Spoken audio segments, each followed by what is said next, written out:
Para arrancar este viernes 29 de enero del año 2021, jornada calurosa la que se pronostica para hoy y afortunadamente, hoy moata o pata mala mes de enero.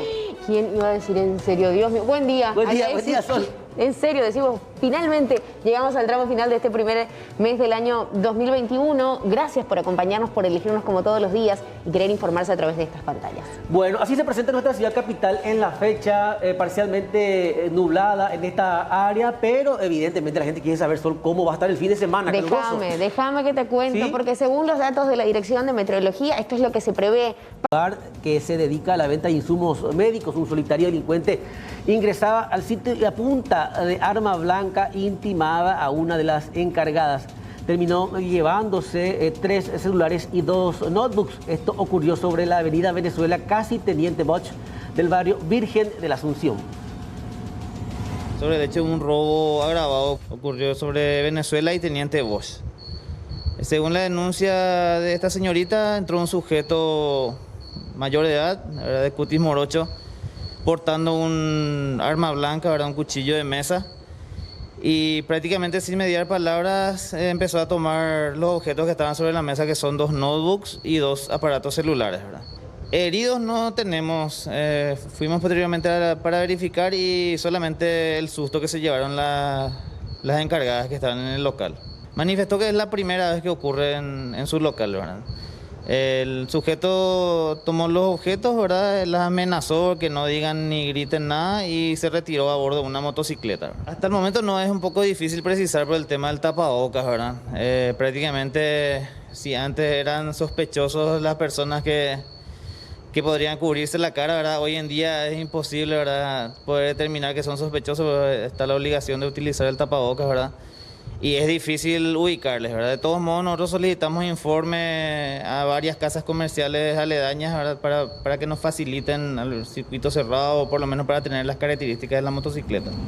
Bueno, vamos a hablar de esto que ocurría y que involucraba a 2 delincuentes quienes encapuchados ingresaron a este local de cobranzas para perpetrar este robo. Los asaltantes se llevaron la recaudación del día. Atención, más de 6 celulares de alta gama. El hecho ocurrió en la ciudad de San Lorenzo, sobre las residentas Casi Pedro Carles. El personal de patrulla de esta comisaría fue alertado a través del sistema 911 referente a un caso de robo de establecimiento comercial, donde inmediatamente acudieron sobre las calles Yacyretá y las residentas en el local denominado Cavicentro. Ahí en el lugar fueron recibidos por 2 empleadas del local, quienes manifestaron que 2 sujetos con capucha ingresaron en el local con armas de fuego en mano, intimándole a que haga la entrega de la recaudación el día. Y en su salida los mismos llevaron 6 aparatos celulares de alta gama, según lo manifestado por las empleadas, que hasta este horario no se está todavía recepcionando la denuncia formal por parte de las dueñas. Es un local que se dedica a la venta de aparatos electrónicos, como así también a cobranzas. No manifestaron nada las empleadas. Una vez que se haga el chequeo correspondiente, se sabrá el monto que se llevó del dicho local. Según lo manifestaron, son 2 jóvenes de entre 20 a 25 años que descendieron en un automóvil de la marca Toyota modelo Corolla, sin chapa, lo que se está manejando hasta ahora. Posterior se va a acceder a las filmaciones del local cuando las dueñas presenten dicha filmación para la investigación correspondiente. Según tengo entendido, son solamente las 2 empleadas que se encontraban en ese momento, ya que la condición climática al momento fue motivo de que no estaban otras personas realizando sus menesteres correspondientes en el local. Frente nomás para no chocar, ¿verdad? Y ahí yo escuché la explosión. Primero tiraba enfrente del parabrisas y ahí debajo ya el vehículo. Y ahí paró ya el vehículo.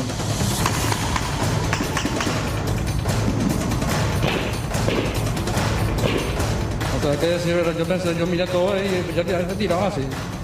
Sin parar tiraba ellos. Yo me acosté ahí abajo, enfrente del vehículo. Nadie no quiere morir, ¿verdad?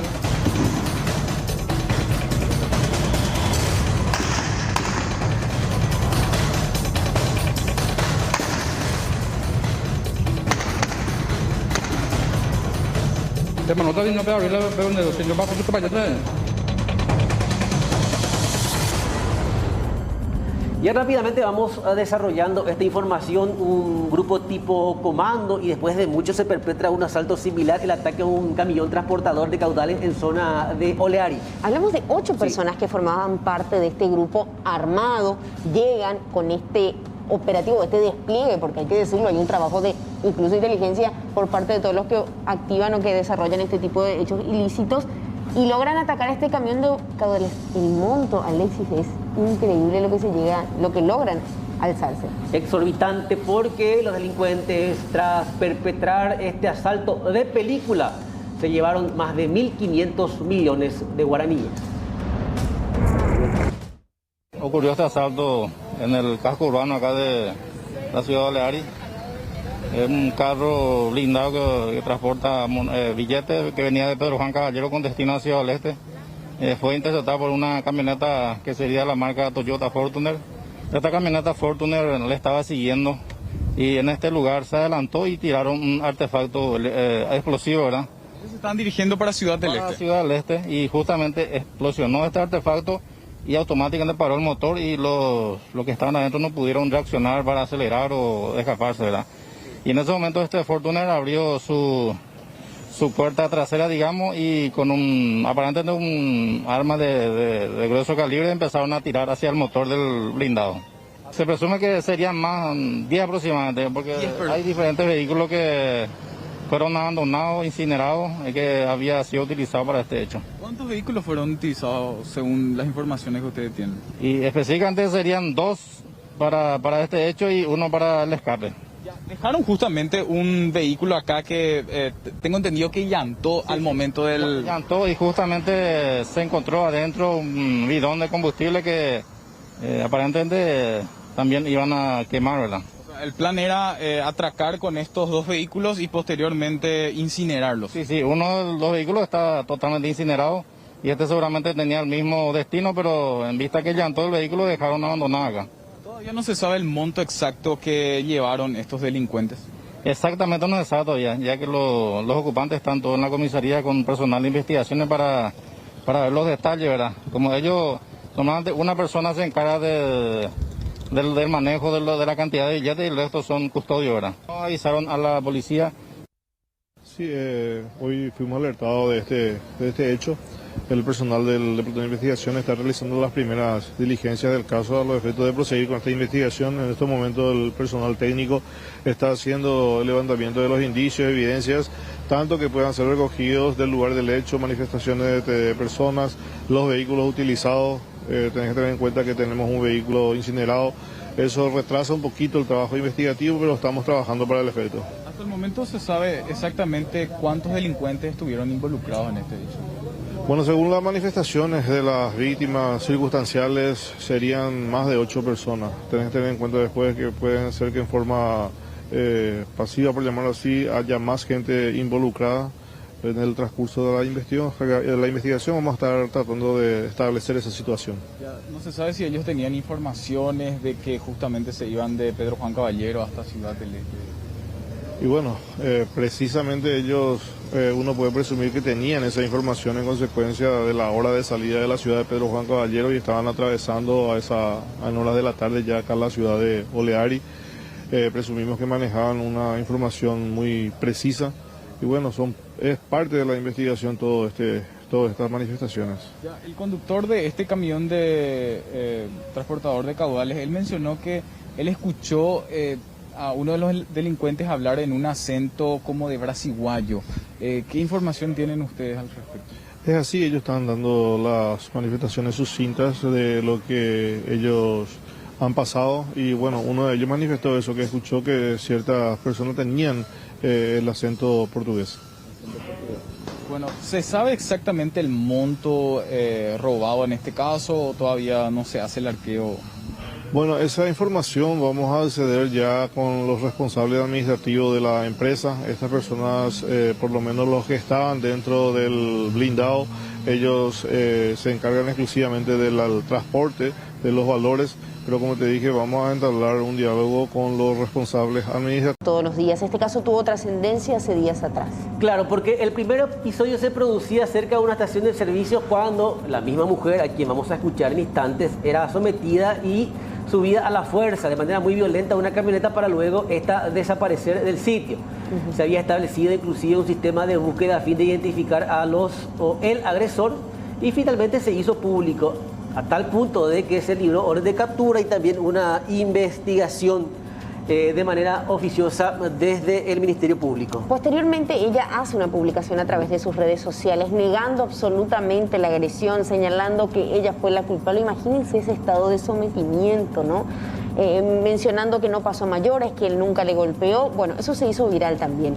En la noche de ayer se volvió a generar una situación sumamente violenta y, por supuesto, esta vez me imagino que con más rapidez las autoridades actuaron. Sí, hubo intervención de la policía y los episodios fueron de mucha violencia.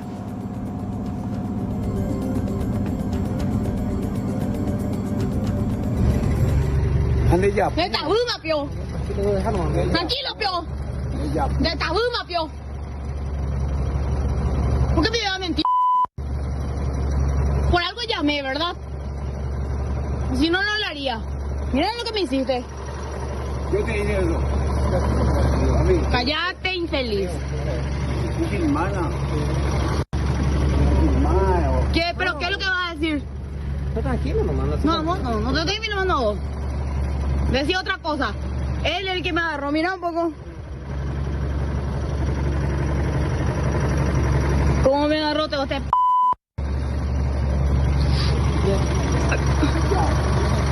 Estás loco. ¿Qué voy a hacer? Ande ya. De tabuma, pio. Tranquilo, pio. De tabuma, pio. ¿Por qué me iba a mentir? Por algo llamé, ¿verdad? Si no, no lo haría. Bueno, los Mira protagonistas son Jorge Daniel Bogarín, él de 38 años, y Lorena Magalí Torres, de 24 años. Esto había ocurrido en el barrio San Valentín, en el kilómetro 42 de esa zona. Hablamos de esa ciudad. Bueno, qué difícil, ¿no? Hablar de todas estas circunstancias en medio de tanta violencia. Realmente son episodios que fueron sucesivos y hablábamos en la semana de cuál era la situación y muchas veces el contexto que envuelve a mujeres que son sometidas por su pareja.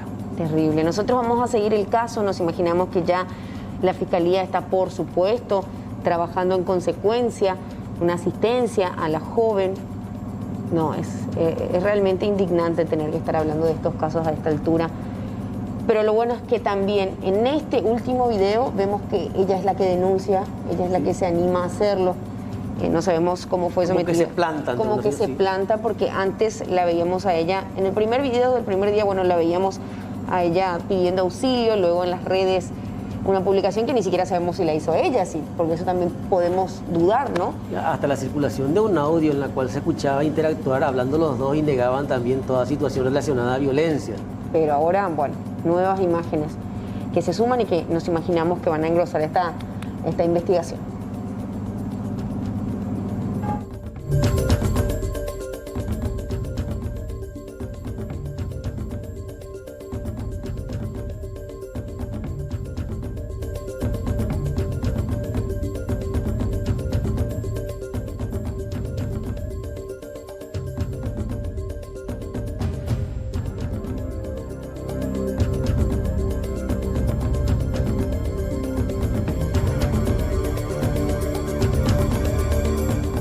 Con 33 cambiamos de tema y hablamos ahora de una situación que se presentaba en la ciudad de Limpio, específicamente la intervención de agentes de la comisaría 9ª. Detuvieron a una mujer que intentó registrar demente con su nombre, con su apellido, a una criatura que no le pertenecía.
hecho que tuvo trascendencia en la jornada de ayer en la zona de Concepción, esta estancia atacada, y las imágenes que se pudieron recabar luego del procedimiento ya por parte de las autoridades pertinentes. Esto ocurrió en el predio San José I del distrito de San Alfredo, donde un grupo de personas procedió a la quema de un tractor, un camión y parte de esa estructura. No hubo personas heridas y se descartó que el ataque fuera obra del grupo criminal que opera en el norte del país. Ella pomba ese que lo menos la vez en la armada tuvo entre más o menos entre 8 güey. Jugar igual. Sí, completo. Esa cuestión de ella es ella clina. Muy ya ven a veces yo juego en 20 más que un 20. Me gore a ver y me hago. Ala ya para más ya van. Para ahí. Arma ahora con pistolas y guayita para arma sobre coige. Y fusil lento. No, metralleta y tal. Y los fusiles. Amba hey me ya ahora. No, va a ver, ore en bocheco, yo he bebe, una vez butata, a ver. A ver, pues me hago ya para que ayudo. O por donde depende patrones que. O por donde. Acá hay ñasañavi. Amba ahora voy vender. A las 2:30 a las 3 de la madrugada. Casi 12 horas ahora he tenido. Momento y me da pecar uy. No, va que usted. Ni mundo que con el que ande ver ellos y ya que no. O pues que vende vila o japo que con. No, pero ya lo como ahora. Da yo le presencia veía que no. Ya ministro armadura. Mocoy o petén. Mocoy. Va a y que lo vamos a coger aquí. No, porque tú ya ves el sistema de porque ni puedo yo ahora yo puedo irlo a ver. Veo ya y más la más pepa pea. Las cosas de Jesús se abre. Va a la cuestión ahora. La diligencia. Ahora. ¿Para qué ya puedo desmonte y no ya puedo? No, rollo la ña. Entre postes. ¿Y acuerdas de Pepe Guau? Algo no mencionáis, va este. Pero a cara descubierta, ¿vio? No, camuflado. La jugada está papá. ¿Habéis acuerdas oye curuma o japupalo topado? No, de castuve, me ya pude de tranquilo, le pegó que le han de esa que na. ¿Ahora puede ver qué a casi 12 horas. Casi 12 horas. Las 3 burijas ahora voy a venir. Las 2:30 a las 3 de la madrugada. Va, ya pues que durante cocinar algo, va, oye. No recogí la uva. Según la ahora veo un aquí a ver alguien apunta y que a ver. Para vale mía verme porque la se la que japoña. Se la esa cuando me uva pues. Ahora los apuya con retiro allá. No, estancia. Está sitio y vaya. Había apuya y tractor a otros los apuya. Había venido tractor la calle a ver en camión. Camión. Ahora veo un que también viene un día mi aquí ahora. Pero aparte. Aparte. Sí. Porque que le jefe mía y le pinta la ojo y aquí la jefe anda conmigo. Y sí, porque cómo mandan. Si cada vaya unidad militar para ir ahí, dentro de acuerdo. Nos constituimos en el lugar para hacer la verificación correspondiente y tomar los datos preliminares. Ya se ha conversado con las personas que se encontraban en el lugar y han relatado las circunstancias en que ocurrieron. Justamente en base a eso es que estamos iniciando esta investigación. Como se puede ver, es la zona del casco del establecimiento. Se ha procedido, o sea, han procedido a quemar el casco, la vivienda. También hemos encontrado en las cercanías de la vivienda un tractor pequeño que aparentemente estaba en desuso, que también fue quemado. También otra máquina agrícola, otro tractor, una tipo pala, que también fue quemada, y más a aproximadamente 1000 metros de la vivienda, del casco, un camión que estaba en ese momento aparentemente con algún desperfecto mecánico que fue dejado en el lugar, y ese también fue quemado. Por la apariencia de estas personas que llegaron al lugar fiscal, ¿a qué grupo se puede presumir? Y en realidad no podemos nosotros referir que se trate de algún tipo de grupo organizado. en razón de que, de acuerdo a las víctimas, en ningún momento se identificaron como miembros de algún grupo. Mencionaron ellos que tenían ropa camuflada, pero no tenían ningún tipo de logotipo ni algún tipo de indicativo que nos haga presumir por lo menos que forman parte de algún grupo ya criminal organizado. Sí, lo que tenemos la referencia es que llegaron aproximadamente 8 personas, era una la que más hablaba, la que encabezaba el grupo. Tenía un arma larga, de acuerdo a las referencias que tenemos de las víctimas, sería un fusil, pero tampoco ellos pueden precisar qué tipo de arma es.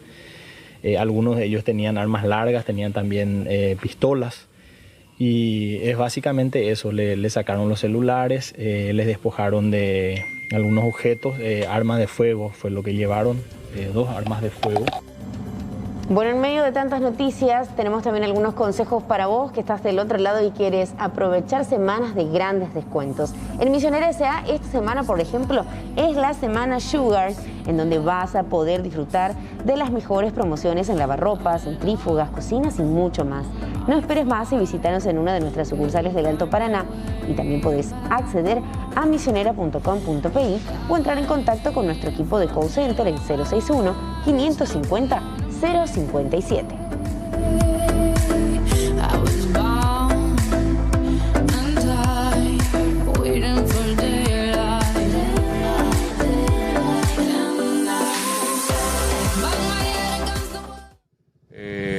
Yo creo que está llegando aquí. Rápidamente, hasta Nata Cáceres, habla Fernando Lugo, visita de Efraín Alegre. ¿Agenda política en el Congreso, senador? No, de eso no hemos hablado del Congreso, hemos hablado sí. Yo voy a conversar hoy día con la bancada del Frente Guazú, con la mesa presidente del Frente Guazú, para ver alguna estrategia que se puede hacer, no precisamente por este caso específico, sino en general, la grande agenda nacional. La gran agenda nacional está en vísperas de negociar el Itaipú, Yacyretá, los grandes temas nacionales, y yo creo que en eso estaremos lo del Frente Guazú. ¿Qué acción corresponde por parte de los actores políticos y también para el sector ciudadano? ¿Qué palabras brinda teniendo en cuenta este caso y también lo que mencionó de las binacionales? Analizar con serenidad y claridad todos los casos que se están dando en Paraguay, ¿no? Uno de los medios creo que decía que Paraguay lastimosamente está en el segundo puesto de nuevo en la corrupción, en el lavado de dinero. Gafi le tienen la mira a Paraguay, ¿verdad? Y eso va a ser un retroceso que va a perjudicar al país entero. Muchas gracias, gente. Senador, una Muchas última gracias. pregunta. Hoy el abogado de Efraín Alegre, Duarte Cacabelos, manifestó que en algún momento él le mostró sobre la mesa las opciones a Efraín Alegre en cuanto a lo jurídico, aduciendo que inclusive había demasiados fundamentos para que esto finalmente sea desestimado y la imputación queda anulada, ¿verdad? Hablaba de un proceso vicioso. Y él hablaba, pero sin embargo, él tiene asesores políticos, dando a entender que prefirió este camino. Bueno, yo creo que ahí viene el gran discernimiento. No se puede hacer una cirugía fina y separar totalmente lo jurídico y lo político. Este es un caso político-jurídico y jurídico-político. Porque el imputado es un político de trayectoria, con sus luces y con sus sombras, y que al mismo tiempo no se puede apartar todo esto. ¿Y no iba a quedar mejor, senador, que se demuestre que esta imputación en realidad era engorrosa, que tiene vicios? Yo creo que eso es lo mejor, la clarificación desde el inicio, que tuvo sus vicios, ¿verdad? Y que esto realmente no puede avanzar así. Eso nos va a ayudar a todos los paraguayos y creo que va a ayudar también a la justicia de ir clarificando y actuando con objetividad, con libertad, con soberanía ante cualquier ciudadano. Pero tiene mayor impacto mediático ir preso. No sé si tiene más impacto mediático, ¿verdad? Porque ustedes saben muy bien cuánta gente presa, campesinos, indígenas, no tienen el impacto mediático, ¿no? Ojalá ustedes también le den el impacto mediático a cualquier ciudadano paraguayo que injustamente hoy está privado de su libertad. Muchas gracias. Ahí está el senador Fernando Lugo hablando entonces ya una vez que culminó prácticamente esta reunión con Efraín Alegre, nuevamente hablando de la justicia, de que van a tener reuniones también dentro del partido para analizar diversos temas con respecto, por ejemplo, a la negociación de Itaipú y otros puntos, pero prácticamente eso es lo que refería entonces el senador Fernando Lugo, también añadiendo de que si bien él está de cuarentena, puede recibir visitas respetando siempre el protocolo sanitario. Ahora, ¿solo Fernando Lugo o está prevista la llegada también de otros líderes políticos de la oposición, Nata? De momento solo Fernando Lugo. Ahora, por ejemplo, llegó también, vamos a ver, está hablando Olimpio Rojas, exdiputado también de la Nación. Vamos a escuchar lo que dice. Él también se constituyó para visitar a Efraín Alegre. De seguir luchando por un Paraguay donde verdaderamente se respete la vigencia del Estado de Derecho. ¿Cómo se puede combatir esta situación? Porque prácticamente queda en evidencia que tanto el Poder Judicial y otros poderes están terminando bajo una sola persona, bajo el mando de una sola persona.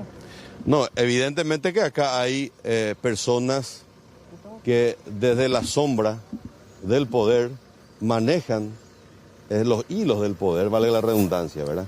Entonces, la mejor manera de combatir es denunciando, señalando y demostrando estos hechos irregulares, estos hechos totalmente ilegales, porque el presidente Efraín Alegre jamás administró un solo guaraní de la plata de la campaña que se utilizó en el 2018, y hoy por firmar en su condición de presidente del Partido Liberal Radical Auténtico una nota de remisión de los documentos de la rendición de cuentas a la justicia electoral, está preso.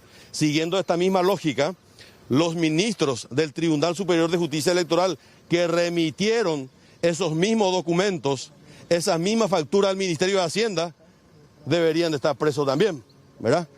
Como así también el propio Contralor General de la República y el ministro de Hacienda, que aprobó esa rendición y que se pagó, se desembolsó el dinero a favor de la justicia electoral para que este organismo también pueda entregar a los partidos políticos en concepto de aportes y subsidios electorales, ¿verdad? ¿Qué acción queda, diputado? En juicio político se habla de Santa Quiñones, ¿qué otra acción se podría tomar? Realmente hay una conversación fuerte entre los parlamentarios y sectores políticos de la oposición para iniciar e impulsar el inicio, el proceso del juicio político a la fiscal general del Estado, que es el responsable de la violación permanente del Estado de Derecho en el Paraguay. Diputado, ¿tiene conocimiento si alguna otra persona va a estar visitando en transcurso de hoy a Efraín Alegre aquí, además de ustedes, obviamente? Yo tengo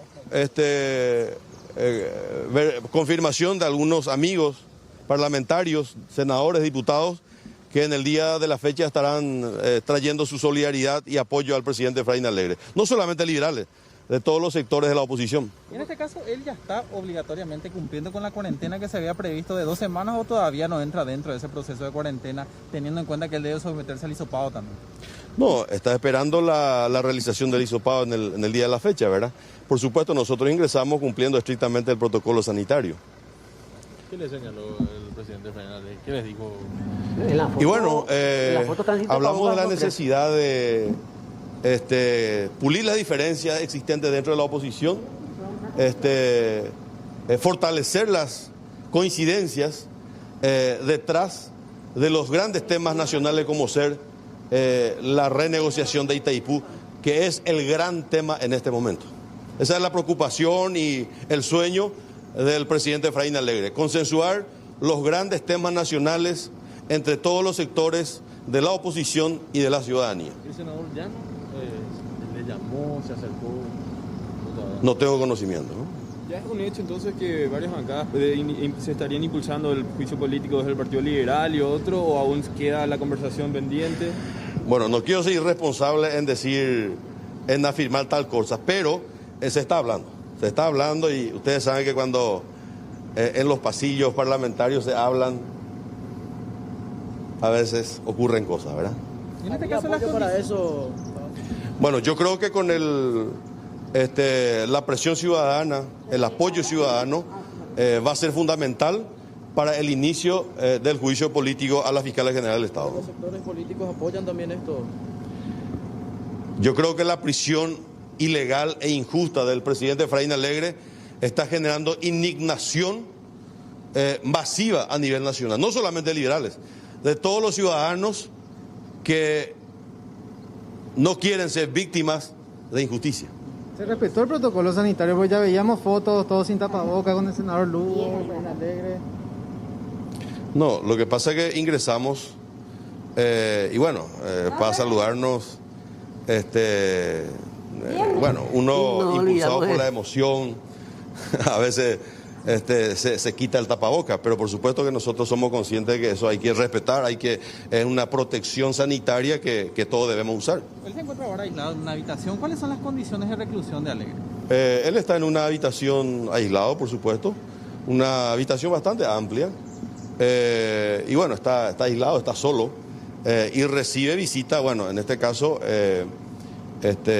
como se trataba del senador Fernando Lugo, bueno, estuvimos compartiendo la habitación de Efraín Alegre, ¿verdad? Pero va a recibir visita en forma individual.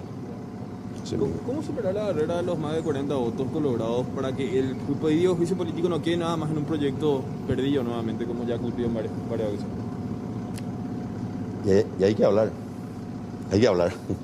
¿Creen que se puede llegar a eso? Vamos a ver. Yo creo que ustedes son conscientes. La indignación ciudadana va subiendo de tono, ¿eh? Yo creo que el escenario se va construyendo para un juicio político. ¿La grieta interna del Partido Liberal podría subsanarse con esto? Yo ayer veía, por ejemplo, un comunicado del diputado Sergio Rojas, del Departamento Central, que es del integrante del equipo joven, expresando su indignación y solidaridad con el presidente Efraín Alegre. ¿Y el resto del movimiento opinan lo mismo? No sabría decirle, pero menciono nada más la actitud y la posición política del diputado Sergio Rojas, integrante del movimiento de equipo joven. Olimpio Rojas, exdiputado también de la Nación, hablando un poquito de lo que fue esta reunión y, bueno, muchas preguntas que quedan al aire, muchos puntos, Alexis, Sol, el tema de la visita, de que está de cuarentena, el protocolo sanitario que se respetó y no se respetó, y cosas así que se dan dando también entonces, en base a las visitas ya también del senador Fernando Rojas y del exdiputado, quienes mantuvieron ya una reunión con Efraín Alegre y hablaban de estos temas ya que nos estaban anunciando. Gracias, Nata, muchísimas gracias. Atentos a cualquier novedad desde ahí.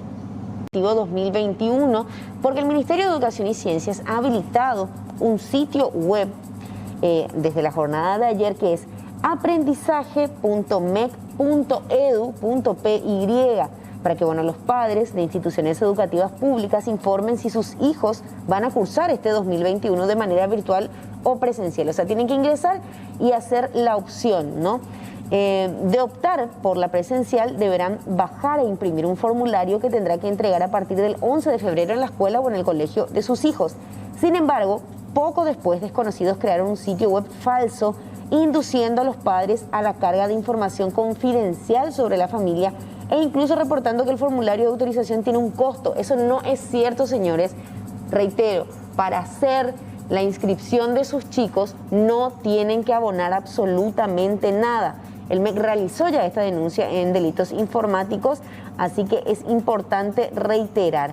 El web oficial aprendizaje.com.edu.pi es de acceso gratuito, no hay que abonar absolutamente nada y ahí optan si los chicos van a ir de manera presencial o van a hacer todo esto en el desarrollo virtual.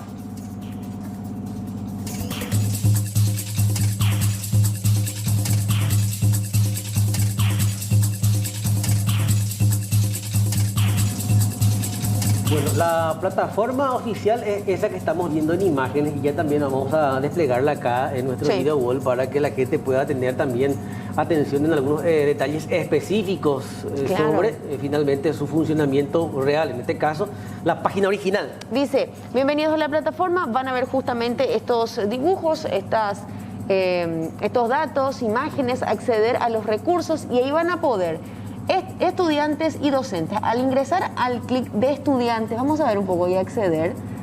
Este es el cronograma tanto de materiales, gamificación, bibliotecas que está disponible. Es para que ustedes tengan en cuenta que tiene también en el membrete todos los detalles Sí. del gobierno nacional. Reiteramos, si les piden El sello plata, oficial. Claro, el sello oficial. Si les piden plata, ahí van a ver en el inicio un poco de las gráficas también para que lo reconozcan. Entonces es importante, dice, acceda a contenidos para la familia, libretas, hay un sector para docentes, todo está bien definido. Entonces la idea es que la gente no se confunda. No, y Mira que, que busca pueda una manera de sacarte plata. Estar segura de que la página y garantice inclusive la originalidad de la misma. Ahí está, inscripciones presenciales, y esto es lo que van a tener que rellenar, datos familiares y posteriormente, bueno, de alguna manera dejar los datos para que los chicos ya den a conocer que van a hacerlo de manera presencial. Es un formulario que tienen que imprimir y llevar a la institución educativa de los chicos. Bueno, las inscripciones específicas, o sea, van a ver los campos que deben seleccionar y finalmente llenarlos, la cédula de identidad del niño que va a, en este caso, El padre. asistir a las inscripciones presenciales, y están los chicos que también lo harán a través del mecanismo virtual. Cédula de identidad, las especificaciones, la fecha de nacimiento, ingresar el correo electrónico para seguir en contacto con el RUE, con el Registro Único del Estudiante. Exactamente, así que hablamos de información unificada. Bueno, seguimos avanzando. El ministro Julio Mazzoleni habla en conferencia de prensa. Hemos inaugurado 5 unidades de salud familiar en el departamento central. Tenemos 116 unidades de salud familiar activas en este momento. Son 50 unidades de salud familiar nuevas en el departamento central, 38 de las cuales se han construido en lugares donde antes no había presencia de ningún tipo de establecimiento de salud, y ello nos ha permitido incorporar con una asistencia sanitaria directa a más de 133.000 personas. También en la semana hemos tenido una reunión muy importante. Recordemos que la ley del Fondo Nacional de Recursos Solidarios en Salud, que está destinada a enfermedades de baja prevalencia y a enfermedades que requieren de medicamentos de alto costo, ya fue promulgada en el año 2011, reglamentada en el 2013, pero por problemas de su financiamiento o de sus financiadores, entonces nunca pudo ser activada. A fines del año pasado, un trabajo conjunto con varios parlamentarios, a los cuales estamos muy agradecidos, y un trato preferencial ha permitido establecer modificaciones que creemos firmemente van a poder de una vez por todas activar esto, que es muy importante para poder respaldar varias enfermedades con medicamentos de alto costo, como decíamos. Entonces, hemos tenido la primera reunión del Consejo Directivo.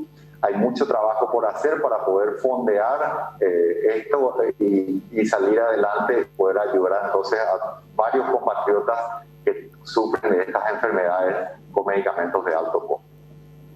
También hemos tenido una reunión muy importante con autoridades nacionales como la Fiscal General del Estado, el gobernador del Departamento Central, varios intendentes o representantes de los 19 distritos del Departamento Central, así como representantes también de la Municipalidad de Asunción. En esta reunión que fue propicia para mostrar algunos delineamientos técnicos en la lucha contra el dengue, también se ha establecido y se ha subrayado una vez más que el enfoque y el abordaje de la lucha contra el dengue debe ser necesariamente multisectorial, y se han recordado los roles de las instituciones a ese efecto. Cuanto al dengue, en las últimas semanas tenemos un nivel por encima del corte de 200 notificaciones por semana, que es el que solemos utilizar para hablar del inicio de la epidemia. Ha habido una suerte de estacionamiento, pero seguimos en números importantes, alrededor de 500 notificaciones semanales. Esto establece la importancia de seguir trabajando en la lucha contra el dengue, de no descuidarnos. Aquí quisiera hacer una pequeña recordación que es muy importante en el ámbito de, veamos hasta donde se ve, aquí tenemos el mosquito adulto, y en esta suerte de pecera aquí que vemos en este criadero de agua, vemos la secuencia de los huevos, las larvas, la pupa y finalmente el adulto. Este proceso dura aproximadamente 7 días. Cuando aquí estamos viendo a un cenefero, al fumigador, el fumigador elimina al mosquito adulto, pero no elimina todo este criadero y todo el ciclo vital del mosquito, lo cual es fundamental porque si no, en 7 días volvemos a tener mosquito adulto. Esto refleja la importancia de por qué priorizamos la acción sobre la eliminación de los criaderos, es la forma más efectiva de hacerlo.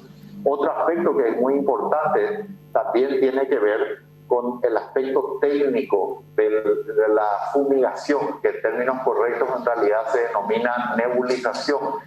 El uso incorrecto de la fumigación, que tiene que estar a cargo exclusivo del CENEPA, no solamente puede resultar inefectiva a la hora de luchar contra el mosquito, sino que además puede generar resistencia, por lo que exhortamos entonces a todos los ciudadanos, a las diversas instituciones, a que se circunscriban siempre a las recomendaciones técnicas del CENEPA.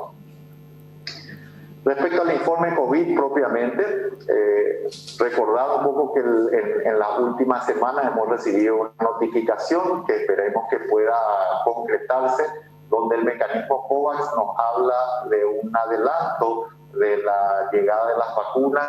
Desde un pronóstico inicial de mayo o junio, esto se ha adelantado a los meses de marzo o abril. Sin embargo, siempre hay que mantener cierta cautela, hay que tener en cuenta que en las últimas semanas ha habido un problema sustancial que se ha reflejado en tensiones debido a la demanda enorme de vacunas y a las dificultades de producción, de logística y suministro. Eso también afecta de alguna manera a los esfuerzos de compras bilaterales, donde estamos a la firma de contratos. Estas están bien encaminadas y esperemos poder revelar esto muy rápidamente. En cualquier caso, la preparación del sistema de salud respecto a las cuestiones logísticas siguen en curso. La situación epidemiológica.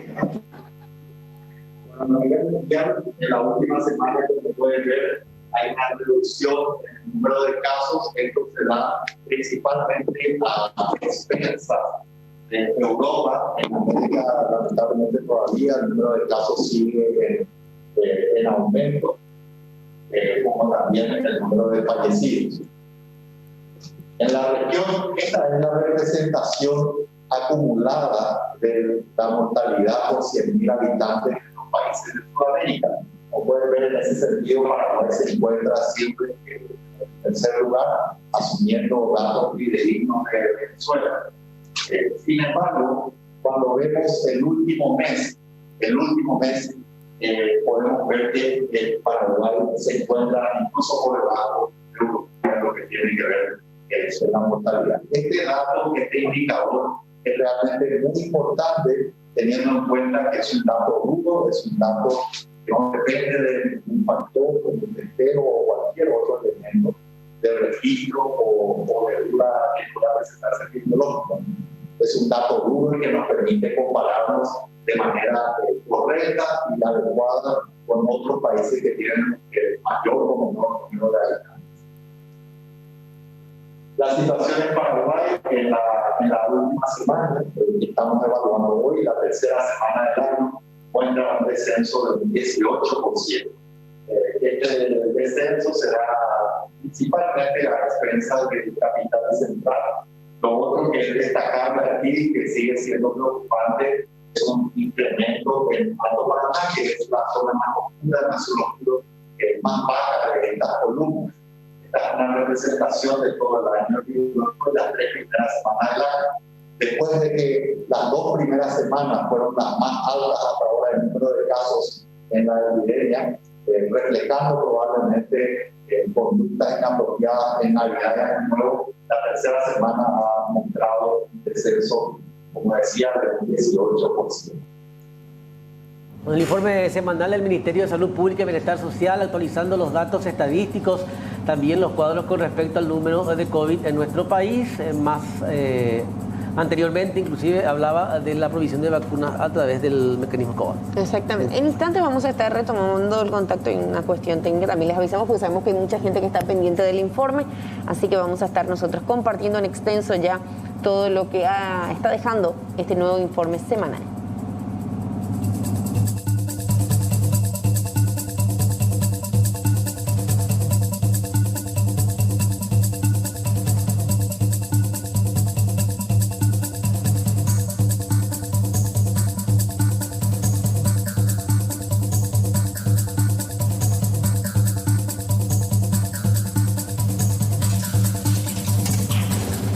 Bueno, hacemos una recomendación para vos, sí que estás del otro lado y que por supuesto querés acceder a los mejores productos con Misionera S.A. Recordá lo siguiente, los productos de esta semana tienen un súper descuento porque es la semana Sugar. Por ejemplo, lavarropas, centrífugas, cocinas y mucho más.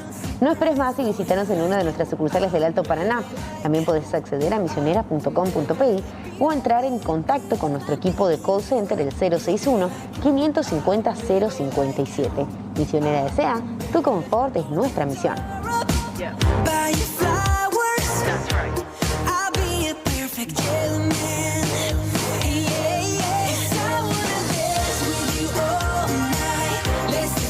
Pero 985-625-000 es el número de teléfono habilitado para que puedan comunicarse con nosotros y ya de a poco vamos recepcionando la comunicación de nuestros televidentes. Bueno, la gente que nos comenta, por ejemplo, la situación en su comunidad, en su barrio, alguna denuncia específica, también por qué no conocerlos a través de fotitos, y compartir algunas fotografías, interactuar. Encima ya al fin termina el mes, así que algo... pues ya es la fin del mes. Pucha, así que bueno, vamos a estar leyendo todos sus mensajitos, En instantes.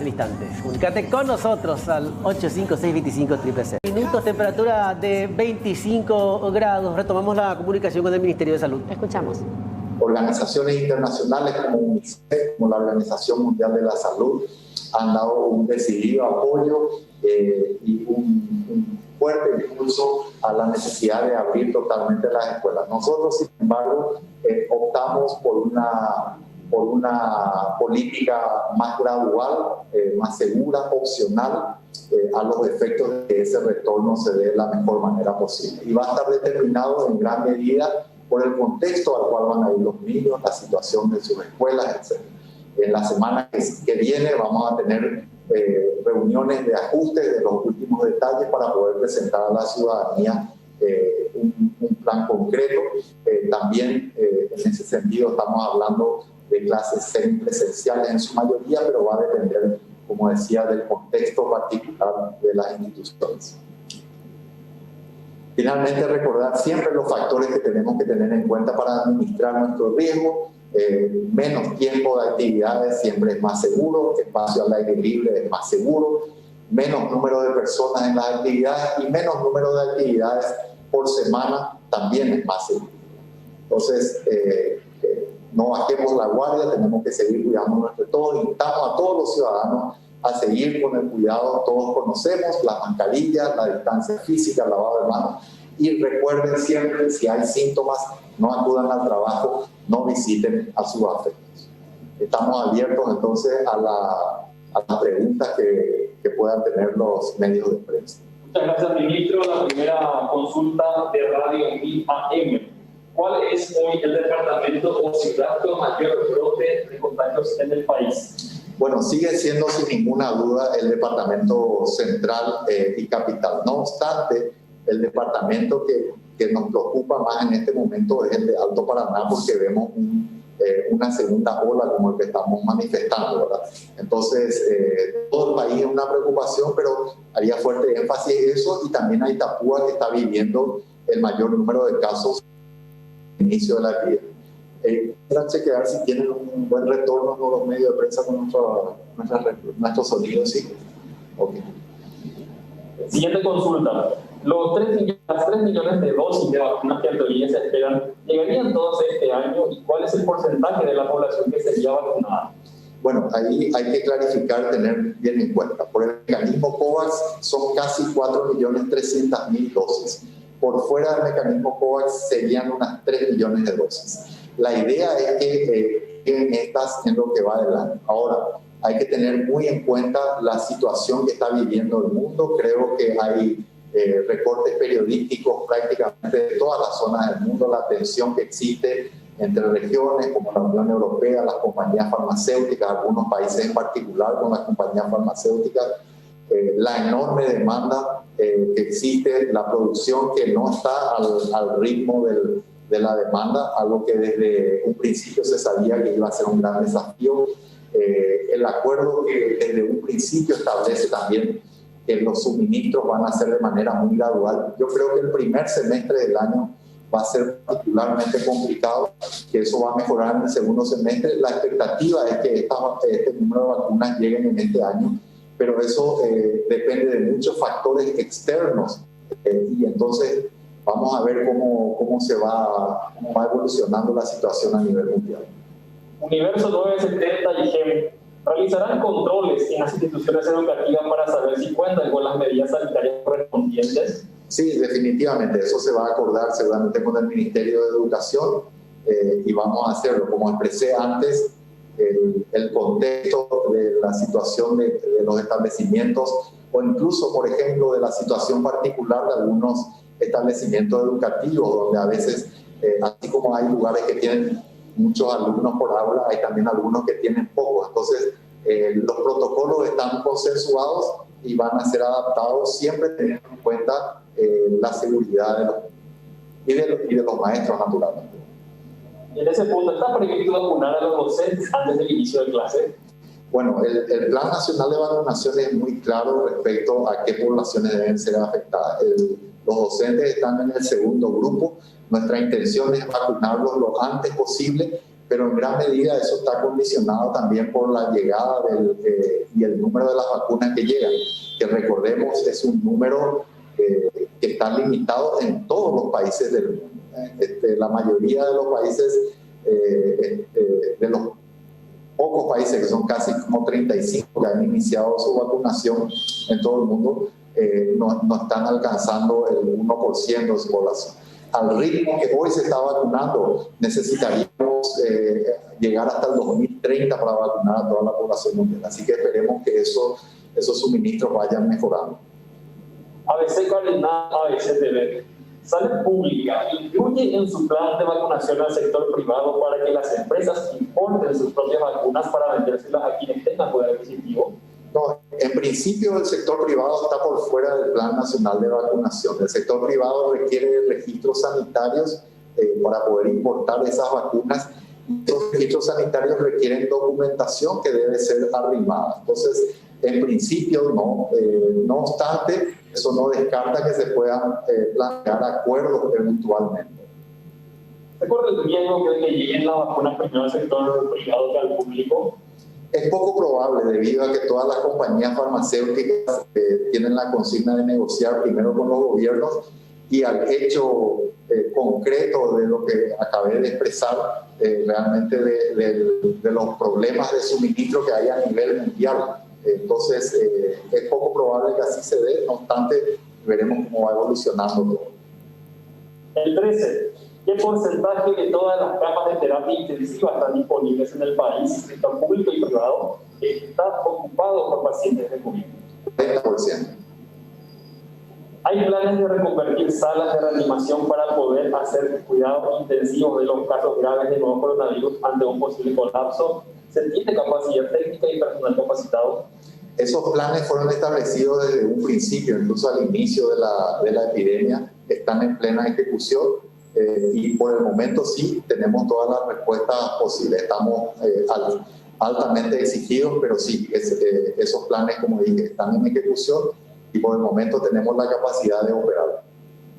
Hoy digital, ¿el Ministerio de Salud tiene alguna estrategia de seguridad de las vacunas en cuanto a cumplir con la aplicación solo a los grupos prioritarios y que no ocurra una situación similar como la de Ecuador, donde el propio Ministro de Salud facilitó la inmunización de integrantes de su familia en la primera etapa de la campaña? Bueno, ya he tenido conversaciones en líneas generales con muchas autoridades, pero aprovecho esta pregunta y esta comunicación con la ciudadanía. Las autoridades debemos tener los más altos estándares éticos, ¿verdad? Entonces, el Plan Nacional de Vacunación con los grupos prioritarios de acuerdo a la población blanco de esta vacuna se va a respetar a rajatabla, ¿verdad? Entonces, eso es importante. Por otro lado, también quiero destacar el apoyo del Centro de Enlace Interinstitucional que nos va a apoyar en términos de logística y también en la seguridad propiamente de las vacunas, en el transporte de ellas y en el resguardo en los distintos centros de almacenamiento de las vacunas. Las vacunas que llegaran al país, ¿por qué no están destinadas a grupos como embarazadas y mujeres en periodo de amamantamiento? Bueno, sencillamente porque hasta ahora no se ha generado evidencia científica de que sean seguras en embarazadas. Entonces no hay ninguna vacuna que esté aprobada para embarazadas. ¿El Ministerio de Salud ya firmó el contrato con las farmacéuticas que proveerán las vacunas? Bueno, en uno de los casos tenemos una firma y aguardamos la respuesta de la contraparte. En el otro estamos aguardando el contrato. ¿Con ello no se tiene un cronograma de llegada de las vacunas? Hay un cronograma tentativo, ¿verdad? Pero del cual no queremos dar muchos detalles hasta que tengamos luz verde de las compañías propiamente, porque como saben estamos sujetos a acuerdos de confidencialidad. Y además me gustaría resaltar esto en el contexto en el que estamos viviendo, en este mundo que acabo de describir, y con las tensiones que hay entre compañías farmacéuticas, naciones, regiones, en el sentido de los problemas también de producción y de altísima demanda que están totalmente desproporcionados. Entonces es aún más importante guardar la debida reserva. Asunción con noticias. ¿Qué pasa con las 500 personas que volvieron de sus vacaciones y no presentaron resultados del COVID? ¿Cuál va a ser la sanción y qué institución será la encargada? Bueno, eso ya fue repetido, digamos, los antecedentes se va a hacer por los canales institucionales correspondientes.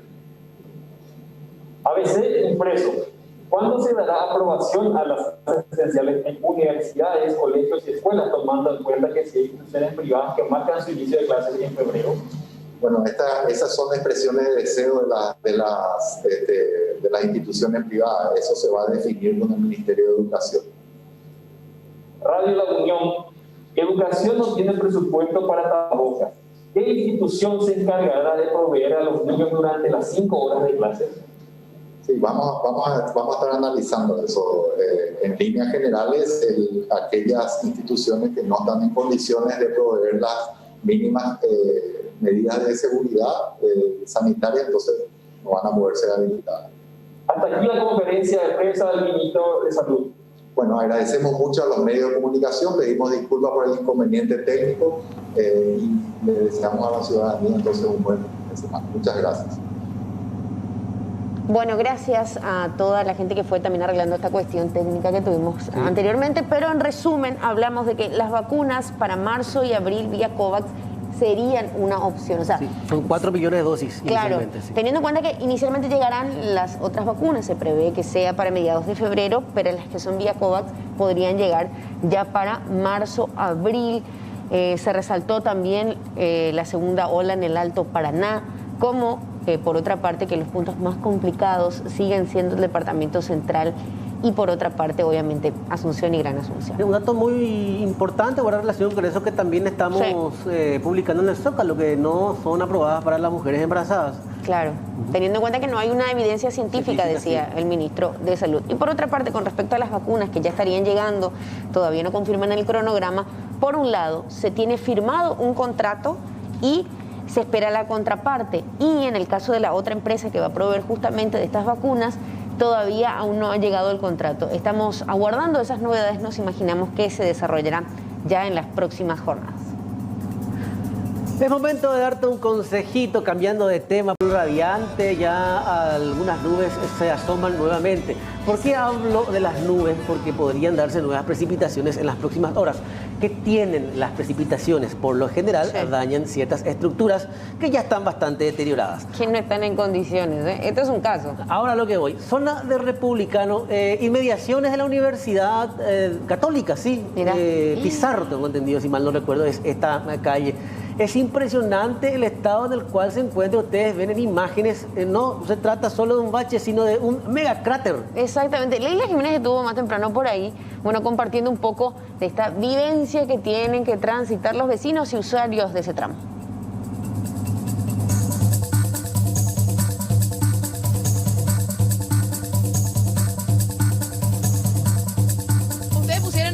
Para tratar de señalizar un poquito. Sí, porque mi auto hueco, pero otro zapala y tres delantero, entonces. Raudal. No hay otro. ¿Y por ello para dónde? No, cuando tres carga arena más opa. No hay pollo para cuave. Pensando yo, a ver, Paraguay, pero pepe esa, me allá pepe. O ya por casa, o pedo, ya opama. Opama, vi. ¿Hace cuánto que está así? No, cuando todo el tiempo, pues, han golpeado un tema. De ayer lo que rompió todo, de ayer. Con la lluvia. Sí, eso es lo que rompió todo. Acá también, no, mira, toda esta calle. No, y de toda la vida, nosotros acá hicimos muchísimas cosas ya, y nosotros ahora que sacamos el escombro vamos a llenar todo ese. Sí. Para tratar de ayudar un poquito. Un poquitito, allá. Prende nomás para no chocar, ¿verdad? Y ahí yo escuché la velocidad. Primero tiraba enfrente del parabrisas, y ahí debajo ya el vehículo. Y ahí paró ya el vehículo.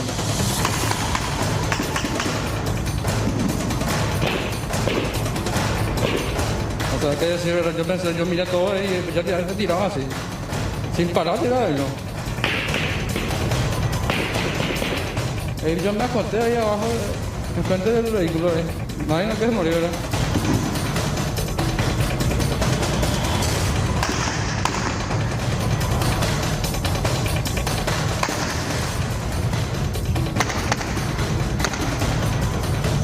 Hermano, está bien, no puedo abrir la veo un dedo, que yo paso para allá atrás.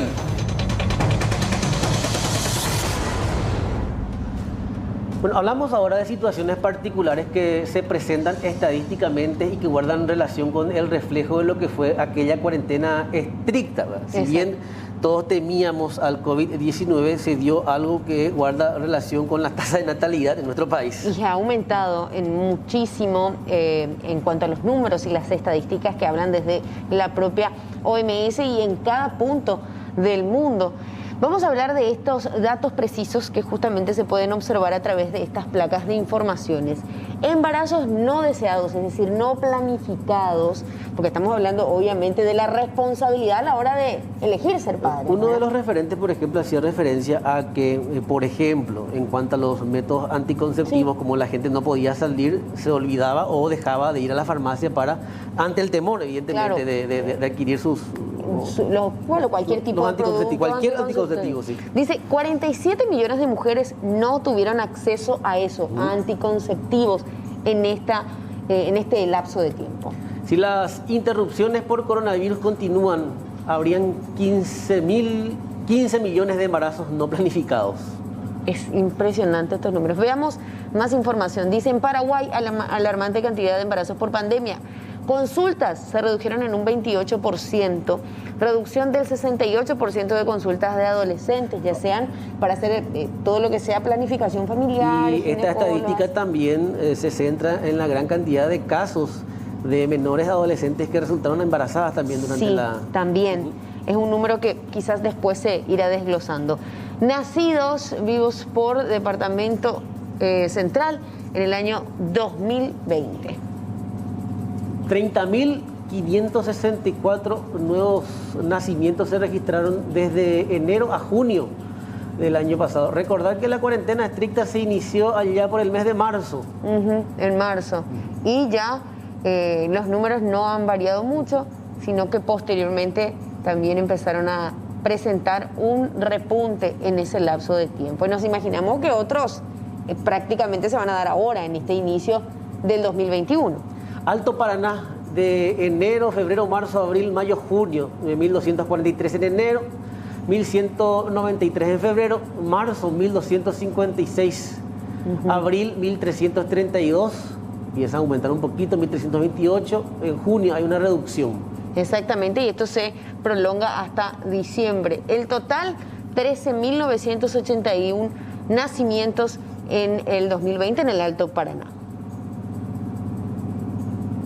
Total Paraguay, Enero 2020, 9.008, perdón. Febrero 8.540, marzo 9.296, abril 9.411, mayo 9.337 y junio 8.842.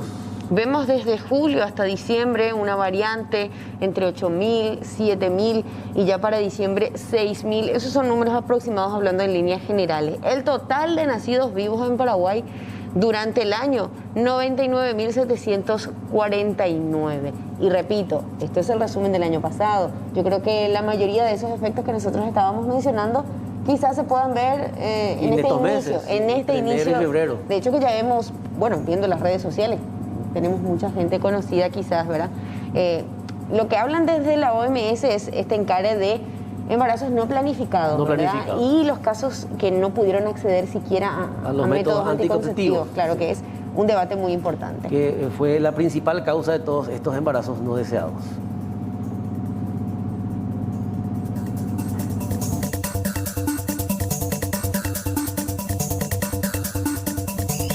Generalmente tiene o está más ligado a complicaciones. Por ejemplo, cuando ya la embarazada está teniendo enfermedades de base o que ya tiene antecedentes, puede ser de diabetes, tenemos problemas de embarazadas, por ejemplo, con desnutrición, llámese de obesidad o de delgadez, que está en un proceso de desnutrición. Entonces, todos estos tipos de, vamos a decir, de riesgo en la cual ya la embarazada ya lo tiene antes del embarazo, entonces se puede ir evitando situaciones como prematurez, situaciones como, por ejemplo, los abortos a repetición, ¿verdad?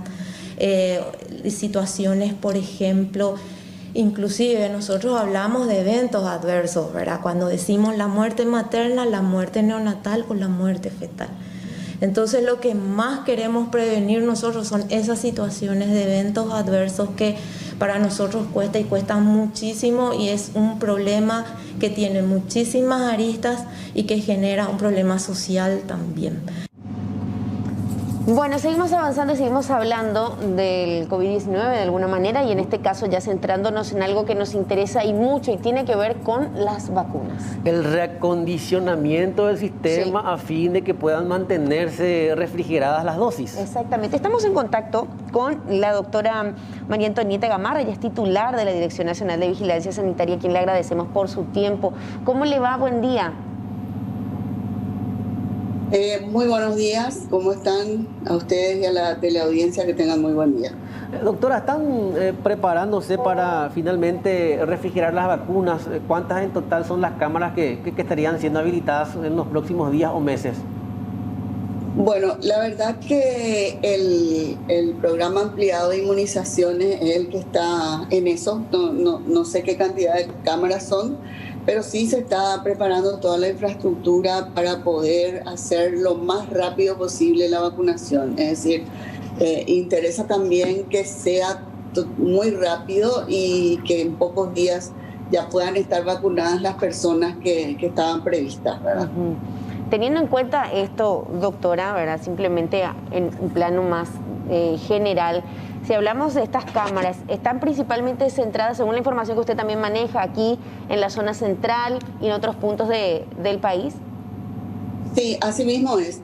La idea es que en el interior también se puedan conservar para poder llegar a la mayor cantidad posible, ¿verdad? Sobre todo en el interior, porque el traslado siempre y la conservación de la temperatura es fundamental para poder llegar con calidad y con eficacia a las personas, ¿verdad? Entonces es muy importante que tengamos preparada toda la infraestructura. El país de hecho cuenta con todos los termos y conservadoras que se suelen usar para las campañas de vacunación que usualmente se hacen, pero obviamente ahora tenemos que ir con velocidad también. Entonces se está preparando toda la infraestructura que creemos va a ser mucho más eficiente y más rápida la distribución también. Ante la inminente llegada de las vacunas, recién el ministro decía que para marzo ya tendríamos una importante cantidad de las mismas. ¿Cómo va a ser el proceso licitatorio? ¿A través de la excepción ya están también ya con todos los procedimientos referentes a eso, doctora? Bueno, en realidad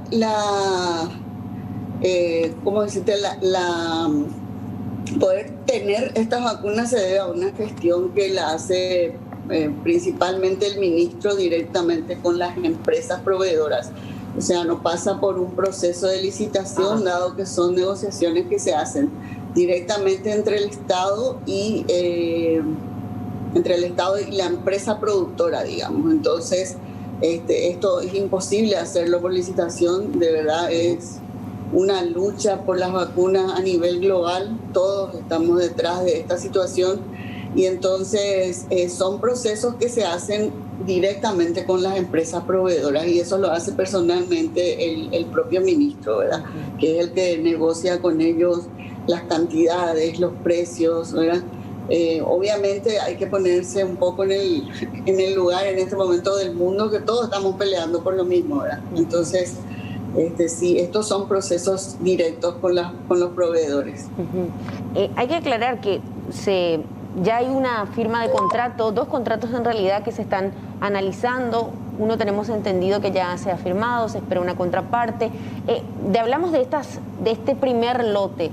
Todos estamos esperando y se habla de que llegaría a mitad de febrero. ¿Esa es la esperanza? ¿Ese es el movimiento que se está desarrollando? Sí, así mismo es. Se está esperando para partir del 15 de febrero, aproximadamente la segunda semana, se estaría contando con eso una vez cerrado el contrato. El ministro está casi todos los días abocado a este proceso de negociación. Y bueno, esperemos poder contar con la mayor cantidad y lo más rápido posible, ¿verdad? Sobre todo para empezar a dar cumplimiento al Plan Nacional de Vacunación, que como ustedes todos saben, se empezaría con las personas de más alto riesgo, como las personas expuestas en los hospitales y luego a los pacientes con patologías de base que estén bajo riesgo, ¿verdad? Entonces, la idea es tener lo antes posible, pero suponemos y estamos muy esperanzados en que eso ocurrirá aproximadamente después del 15 de febrero. Doctora, en cuanto a la estructura de los hospitales o los lugares en donde se albergarán estas cámaras refrigeradoras, una situación muy particular que siempre se registra en nuestro país guarda relación con los cortes en el suministro de energía eléctrica. ¿Se está previendo eso? Sí. Sí, obviamente que casi todos los hospitales cabecera de los departamentos cuentan con generador, porque obviamente al tener quirófano deberán sí o sí contar también con generador, ¿no? Entonces se está previendo eso. Pero además estas vacunas que van a venir son de fácil conservación en el sentido de que no es diferente a las demás vacunas que nosotros estamos acostumbrados a proveer, así que si es la temperatura de 2 a 8 no es complicado, por eso es que tampoco nosotros estamos optando aún por las otras que requieren más baja temperatura, dado que eso implica otra infraestructura y otra logística, pero estas que se están negociando se les dio prioridad obviamente a aquellas que son más fáciles de conservar, digamos, como estas de 2 a 8 grados, que es la temperatura usual de todas las vacunas que nos llegan, ¿verdad?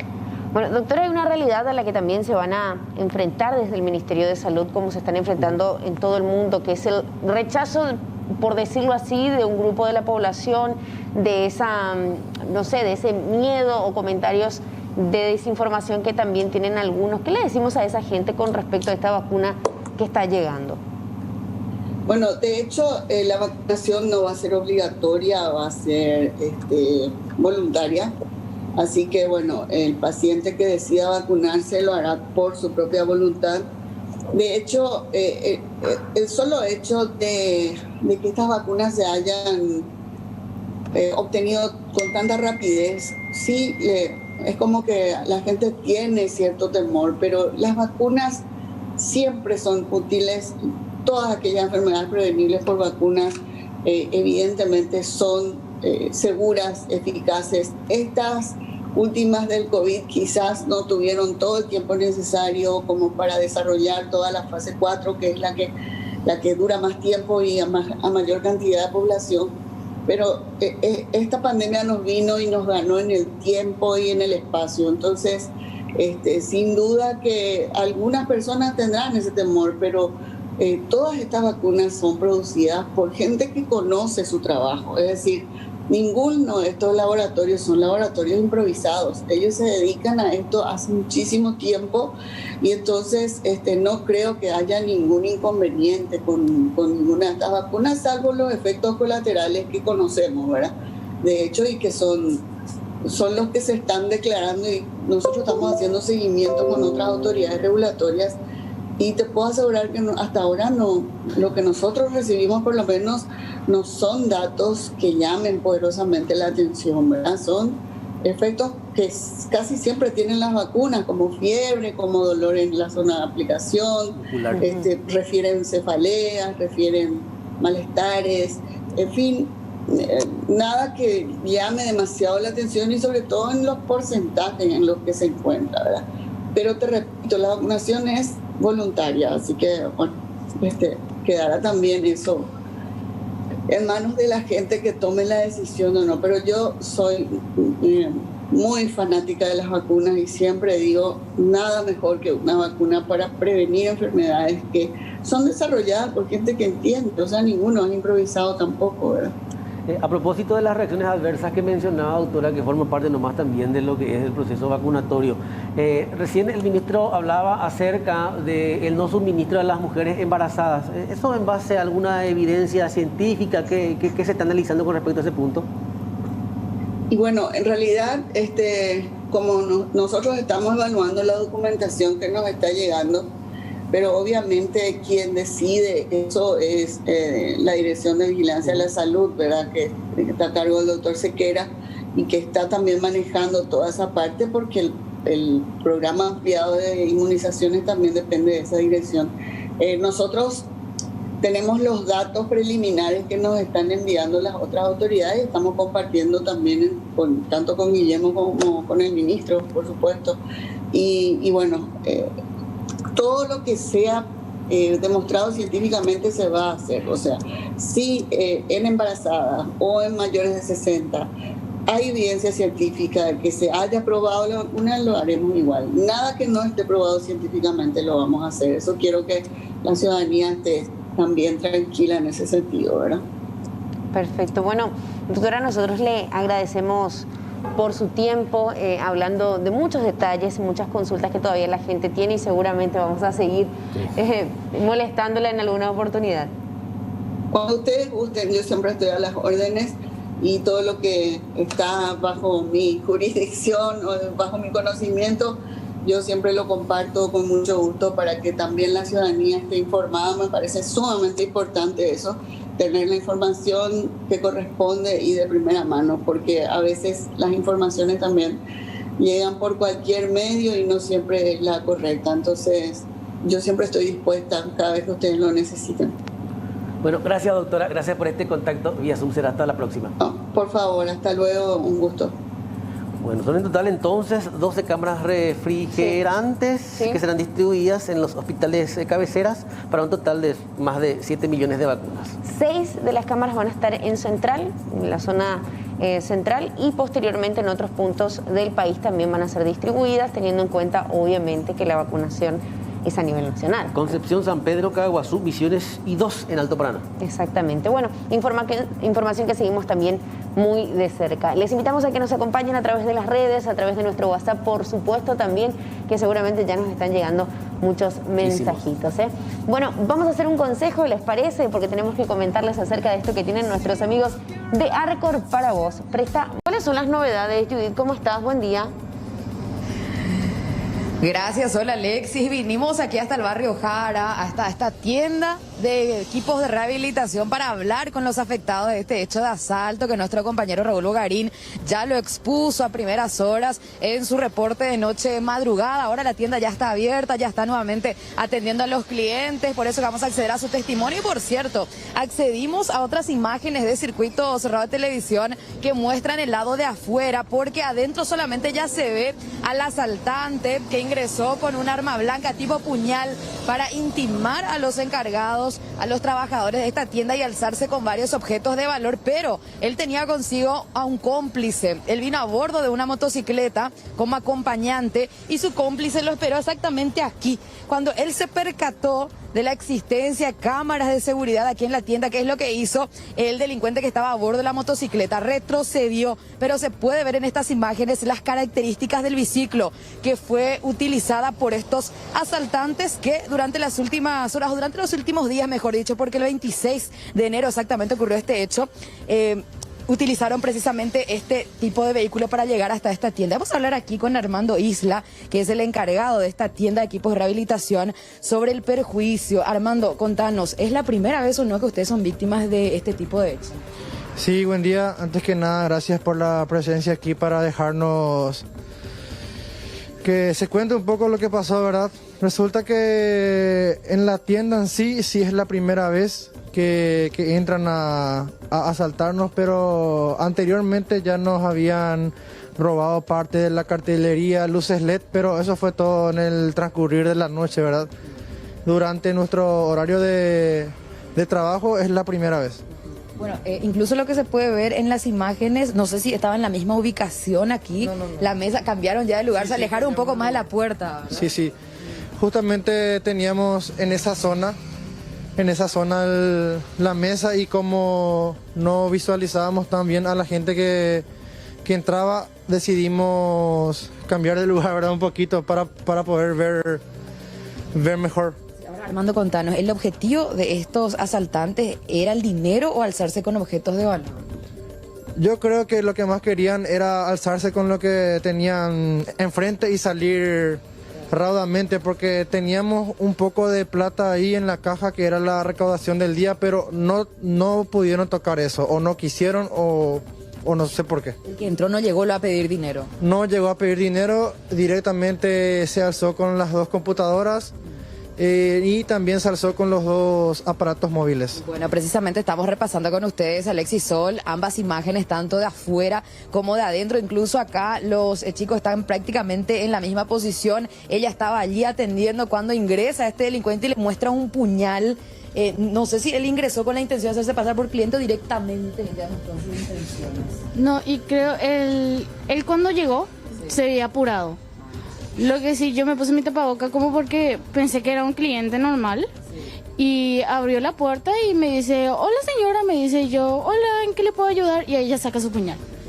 Automáticamente agarro mi celular, luego agarro mi computadora y luego procedo a agarrar los celulares y la computadora de mi compañero. ¿Él estaba también en ese momento? También estaba. Por sorpresa, luego me tomó ustedes. Sí, justamente eso. Y nosotros nos quedamos en shock y luego salió y lo primero que hicimos instintivamente fue cerrar la puerta con miedo a que vuelva o venga el otro.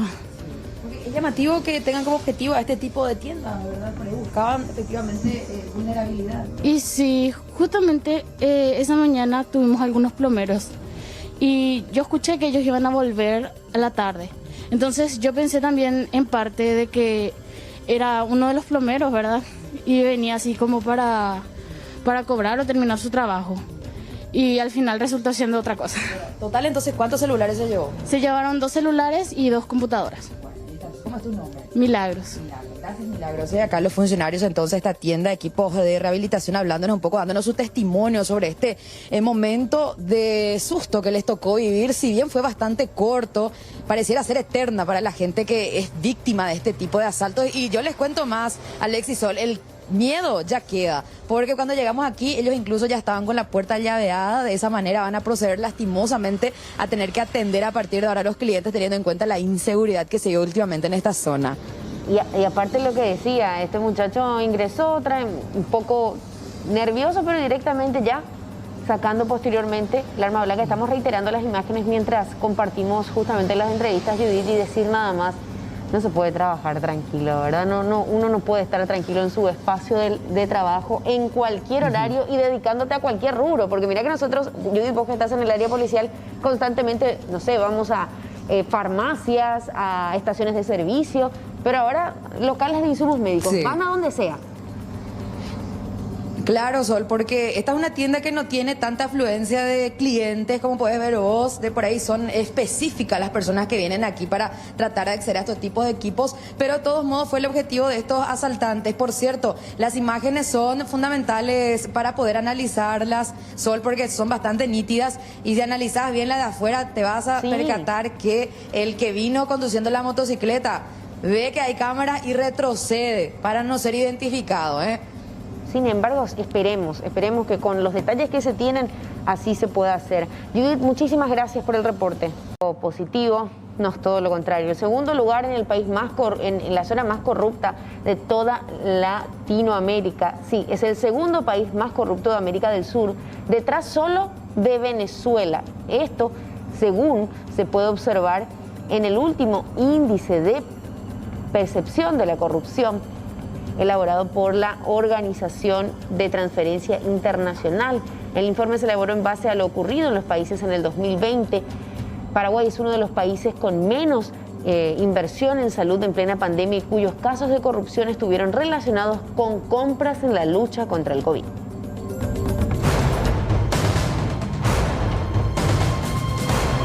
Con el condimento de los casos de corrupción que explotaron en el año 2020 en nuestro país, principalmente relacionados a compras COVID, Paraguay se convierte en el segundo país más corrupto de América del Sur y le sigue solamente a Venezuela, que es el quinto a nivel mundial.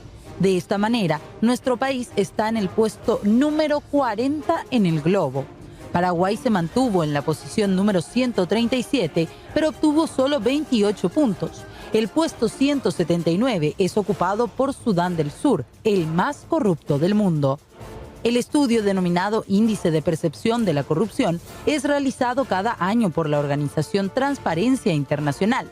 En su informe sobre el 2020, enfatizan que la corrupción socava los sistemas sanitarios y genera retroceso democrático en plena pandemia. La interpretación de la organización es contundente. Menciona que los países peor puntuados, como Venezuela y el Paraguay, invierten menos en salud, tienen una menor cobertura sanitaria para sus pobladores y tienden a violar las leyes, las instituciones y el Estado de Derecho.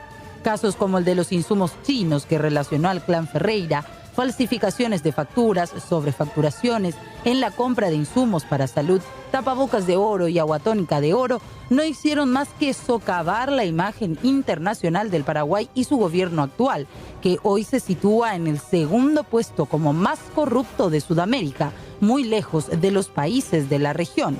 La organización recomienda a los países mal puntuados reforzar las instituciones supervisoras de los recursos y tener procesos de contratación y licitación abiertos y transparentes. El Índice de Percepción de la Corrupción del 2020 evaluó a 180 países según el nivel de percepción de la corrupción en su sector público y se basó en 13 evaluaciones y encuestas a expertos y empresarios. Violeta González está realizando un recorrido por los cementerios, los campos santos. ¿En qué condiciones se encuentran? Exactamente. Dio, ¿cómo estás? Buen día.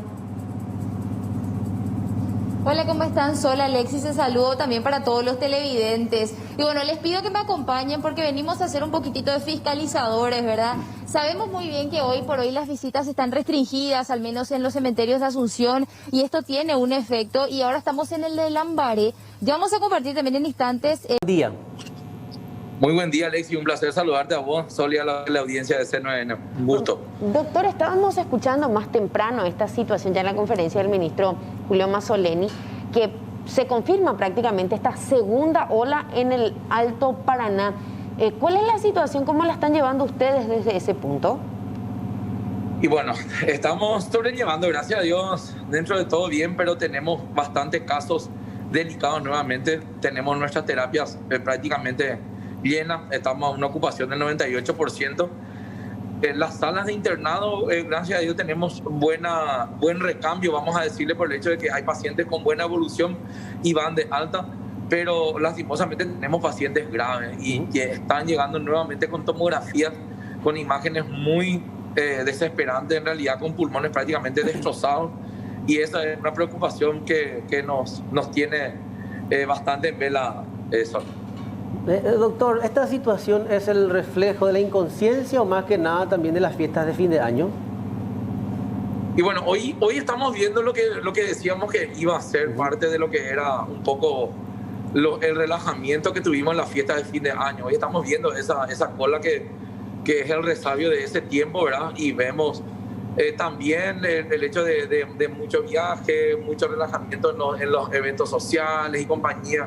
Mucha gente que también lastimosamente llega muy tarde, que es algo que vemos también y que nos preocupa en demasía por el hecho de que cuando llega muy tarde ya llegamos en una etapa muy tardía, valga la redundancia. Entonces ese es un inconveniente con el cual estamos chocando también, Alex.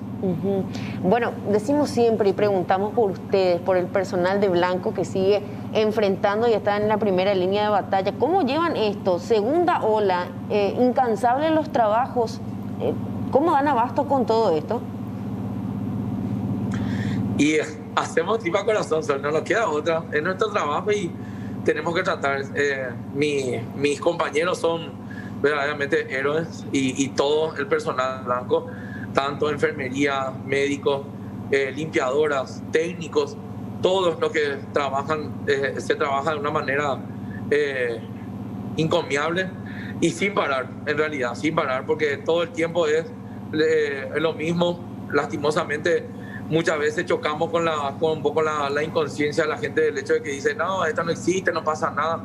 Claro, es fácil decir no pasa nada cuando uno no está en el lugar donde las papas queman, ¿verdad? Entonces, muchas veces eso sí molesta un poco, pero bueno, no queda otra, tenemos que seguir trabajando, no hay de otra. Nuestro trabajo es nuestro trabajo y tratar de hacer lo mejor posible. En ese sentido, doctor, ¿ha aumentado considerablemente la cantidad de casos de personal de Blanco enfermos de COVID? Sí, tenemos bastantes compañeros también en cuarentena, tanto médicos, personal de enfermería también, que, bueno, gracias a Dios, en la mayoría de los casos son cuadros leves, pero también tenemos, lastimosamente, pacientes en estado delicado. Y, bueno, lastimosamente siempre como siempre solemos decir, cuando aumenta la cantidad de casos, la probabilidad también de casos graves también siempre aumenta, porque debemos recordar que el porcentaje se mantiene. Siempre hablamos de un 5% de casos graves, y entonces a medida que van ocurriendo casos y vamos viendo casos positivos, también tenemos que esperar ese porcentaje que sí o sí se va a complicar. Y lo que muchas veces nos llama la atención es pacientes jóvenes que sin antecedentes previos, inclusive, que llegan en estado delicado, y eso también es preocupante. No solamente los adultos mayores, porque la gente dice siempre, no, solamente los adultos mayores son los que complican. No, tenemos adultos jóvenes, tenemos jóvenes también, y tenemos también inclusive niños que tienen cuadros moderados y delicados, ¿verdad? Entonces, por ello siempre la preocupación y por eso la insistencia de que tenemos que tomar siempre los cuidados que no han cambiado en todo este tiempo. El lavado de manos, el distanciamiento social, el uso de tapabocas, el uso de alcohol en gel. Esos son los cuidados que tenemos que tener. Si nos descuidamos al soltar el piso, el acelerador, el pie del acelerador, ya enseguida tenemos los rebrotes y estamos en este momento en nuestra segunda ola. Y llama mucho la atención porque siempre decíamos que, bueno, el verano iba a ser un colaborador nuestro, pero imagínense, estamos en nuestro pleno verano y se viene nuestra segunda ola. Y lo veíamos eso en países europeos ya, en su verano, ellos tuvieron su segunda ola y hoy en día están en la tercera ola, ¿verdad? Y ojalá Dios quiera que nosotros tomemos conciencia y tomemos el ejemplo de los otros países para que no lleguemos a ser posible a esa tercera ola. Es lo que siempre hablamos. Los números lastimosamente siempre son muy fríos y las estadísticas son terribles muchas veces, pero las estadísticas las podemos cambiar nosotros. Ahí depende más de nosotros más que de cualquier otra persona. Tomar conciencia de la situación es lo que nos puede ayudar en esa situación. Doctor, hay una frase que me llama la atención y decía usted, los pacientes graves llegan con los pulmones destrozados. ¿Qué implica llegar con el pulmón destrozado, doctor? Implica que muchas veces ya los pacientes tienen que ir directamente a terapia. Y ahí es donde chocamos con la situación de que nuestras camas estén muy ocupadas, y esto esté en un alto porcentaje de ocupación y entonces no tengamos libre para poder albergar a los pacientes. Entonces tienen que ser derivados a nosocomios privados y compañía. Entonces eso todavía encarece más la situación, lastimosamente, y eso es algo que preocupa, más que estamos chocando luego ya con la falta de provisión de sedantes a nivel regional, inclusive tengo entendido que a nivel mundial ya está habiendo escasez de todos estos implementos que en todo el mundo se está utilizando, y los países que nos proveen guardan para ellos estamos en una salud de guerra, ¿verdad? Entonces el país que nos puede proveer dice no vamos a proveer. Si nosotros le pedimos tantas mil ampollas, nos van a dar solamente una cantidad, y eso estamos viendo ya hoy en día en nuestra zona, que está echando inclusive ya en las farmacias de afuera, no solamente en los hospitales, sino también en las farmacias privadas, ¿verdad? Que muchas veces se conseguía de otra forma, pero ahora ya inclusive ni en esa forma se está consiguiendo. Doctor, están al tope, porque acá en Central y área metropolitana y otros hospitales del interior hablábamos de que las camas prácticamente están todas ocupadas, hasta en un 98%, era más o menos la referencia que se tenía. ¿Y cómo están en cuanto a la ocupación de camas? En las salas de internado nuestra ocupación es menor, estamos rondando el 40-45% en las salas de internados comunes, ¿verdad? Que son pacientes que requieren de oxigenoterapia, de cuadros leves a moderados, ¿verdad? Que pueden ser manejados en salas comunes. Pero nuestras UTI están en una ocupación del 98%. Doctor, le agradecemos por su tiempo. Muchas gracias. Por favor, a ustedes a las órdenes cuando ustedes lo requieran y nosotros podamos colaborar con ustedes. Por supuesto que estamos a disposición, y ojalá la gente tome conciencia y bajemos de nuevo los números rápidamente, de tal manera a poder estar un poco más tranquilos. Estuvimos en un tiempo, vamos a decirle, bastante más tranquilos, con camas, una ocupación de UTI de menos del 50%, 40%, inclusive llegamos a tener, pero hoy en día lastimosamente esto se ha revertido y estamos con una alta tasa de casos activos de nuevo en la zona, rondando los 1000, pero eso es lo que vemos en los números, ¿verdad? Pero sabemos que muchas veces esos casos activos tienen que multiplicarse por X cantidad, porque son más en realidad, ¿verdad? Porque no todos llegan o consultan y se hacen el diagnóstico. Entonces, por eso un llamado de atención a la gente y que nos tomemos conciencia por sobre todas las cosas, nos cuidemos entre todos, es el mensaje que tenemos que dejar. Muchas gracias, doctor. Bueno, avanzamos. Movimiento en el Partido Liberal Radical Auténtico. Sí, reuniones en el directorio y Fernanda Chamorro está con todos los detalles. ¿Qué tal? ¿Cómo están? Muchas gracias. El saludo para todos ustedes y para la teleaudiencia. Se está a punto de realizar, está a punto de iniciar una reunión de diputados de la bancada del Partido Liberal que se reúnen aquí en sede del mismo partido también. Le queremos volver a molestar, diputado Celso Kennedy, un momentito nada más, porque ahora estamos en vivo para C9N. Decía usted, es un atropello. ¿Cuáles son las acciones que van a estar intentando generar, consensuar también aquí en esta reunión? Bueno, el trabajo del parlamentario obviamente es una representación política de distintos sectores, ¿verdad? Y siempre nuestro trabajo consiste en construir la mayoría. Lo que vamos a hacer en la fecha de hoy es ir encontrando afinidad, ir construyendo mayoría, y en función a los números que podamos tener sobre esta realidad muy grave que sucede en el Paraguay, finalmente terminar produciendo algunas estrategias que vamos a impulsar desde la oposición en la Cámara de Diputados. Con lo que pasó ayer con Efraín Alegre, ¿qué lectura política se le da? Decían, ¿es verdaderamente un atropello? ¿Tiene un contexto más político que judicial, diputado?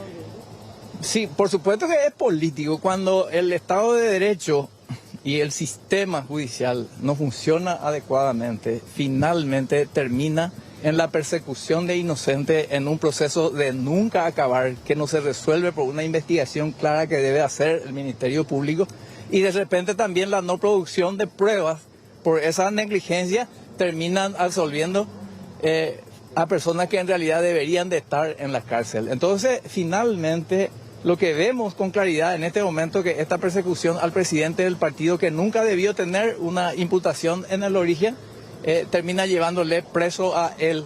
Y esa cuestión es lo que se repite también en la sociedad en general. Culpables directos de crímenes o de dolo terminan siendo libres porque no hay pruebas suficientes y de repente inocentes por algunas situaciones, por procesos judiciales, terminan yendo a la cárcel. ¿Se puede hablar de juicio político, diputado, o no? Desde el punto de vista de la institucionalidad y del Estado de Derecho es plenamente justificable el juicio político, pero el juicio político en la forma como habitualmente se encara en el Parlamento en demasiadas oportunidades termina dando la oportunidad para que entre por la ventana persona que por vía electoral no ha tenido la oportunidad, entre en el poder y a compartir el poder, y de eso es lo que nosotros ya estamos cansados también para impulsar juicio político, pero de hecho que finalmente también, si vamos a encontrar los números, obviamente vamos a hacer eso. Por ahora descartan entonces esta posibilidad de promover. No descartamos, pero vamos a avanzar, y si vamos a tener los números solamente vamos a avanzar sobre eso. ¿Contra quién sería en todo caso? Y lo que corresponde en este caso en particular, que fue el producto del origen de este hecho irregular, es el Ministerio Público. A Sandra Quiñones. A Sandra Quiñones, que es la fiscal general del Estado. ¿Cuál es la responsabilidad de la fiscal general del Estado en esta historia llamada Efraín Alegre?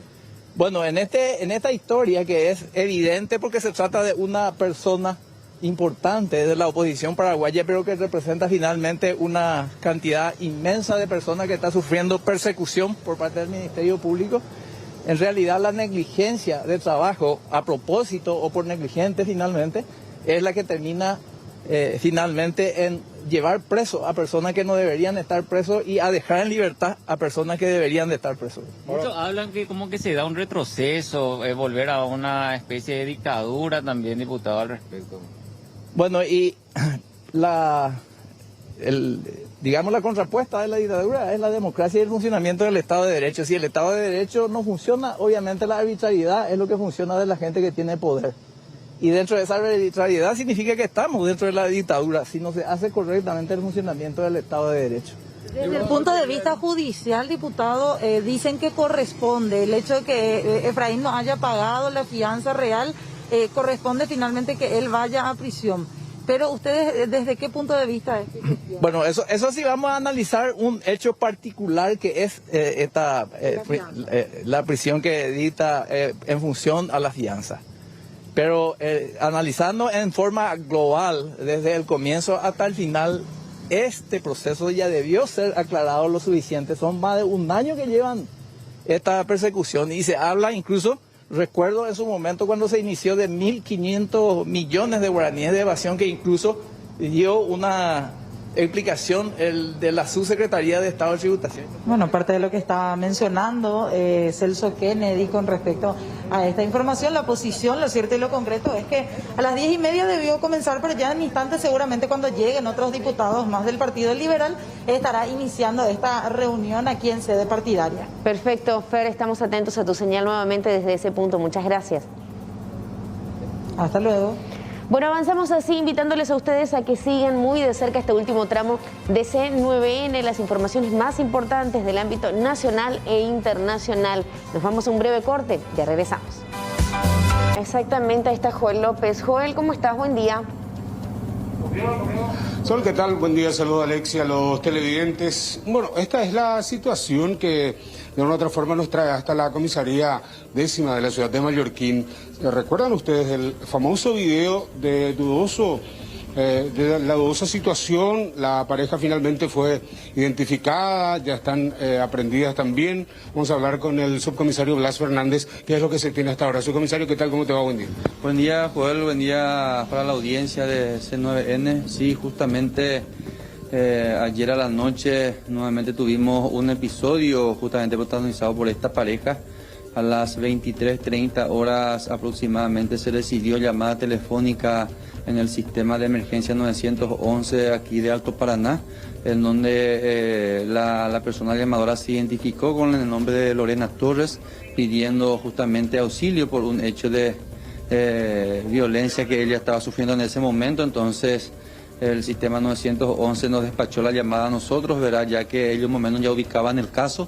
Entonces nosotros nos pusimos en contacto con esta persona. Ella nos manifestó que se encontraba en un lugar donde ella no precisaba muy bien, ya que no conocía mucho el lugar. Entonces, por las características del lugar, entonces nos pudimos dar cuenta que se trataba de la ciudad de Iguazú, Por tal motivo nosotros nos pusimos en contacto con los camaradas de la comisaría novena de la ciudad de Iguazú. Ellos acudieron al lugar y efectivamente le encontró a esta pareja en la vía pública, voló la camioneta en el cual ellos se encontraban desplazando luego en un nuevo episodio de problema de pareja. Subcomisario, ahora ellos están ante el Ministerio Público sobre este caso del video que se viralizó justamente, donde se abrió una carpeta investigativa por hechos punibles de coacción grave y también posible privación ilegítima de libertad. Es lo que se está investigando. Sí, así mismo, Joel. A principio, como no sabíamos exactamente lo que pasó y por la viralización del video de cómo ocurrió los hechos, ¿verdad? Entonces nosotros habíamos elevado un informe al Ministerio Público, entonces el agente fiscal que tiene la causa a su cargo habría librado justamente una orden de detención preventiva contra estas personas por los hechos que usted ya acaba de mencionar, ¿verdad?